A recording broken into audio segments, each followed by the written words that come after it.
Mon avis sur la nouvelle Cour constitutionnelle, je pense que ça a été une bonne chose de la part du président de la République. C'est l'une des recommandations fortes pour la sortie de la crise sociopolitique. Parce que ça a été demandé par les gens qui contestent aujourd'hui, qui demandent à ce que le départ du président. Moi, je pense que rien ne peut se faire sans le dialogue.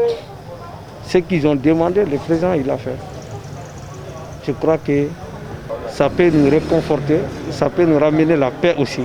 Moi, mon avis sur cette Cour constitutionnelle reconstituée est d'abord que, comme le savent bon nombre de personnes, cette reconstitution de la Cour viole la même Constitution à son article 91, puisqu'il y a l'article 91 de la Cour constitutionnelle qui prévoit à ce que une recomposition, que pour composer la Cour, il faut qu'il y ait des magistrats, des avocats et aussi des constitutionnalistes, c'est-à-dire des professeurs de droit.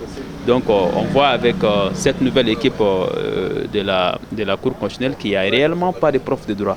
Il n'y a pas de profs de droit. Et si on compose une Cour seulement de magistrats et d'avocats, c'est une recomposition vraiment faite à l'amateurisme qui n'a pas été très bien réfléchie et qui a simplement suivi, comme le font beaucoup de choses, le contentieux électoral. Or, la Cour n'est pas que juge électoral. Le fait même d'avoir de dissoudre comme ça, d'abroger le degré de nomination d'un président de Cour ou des membres d'une Cour constitutionnelle, c'est anticonstitutionnel.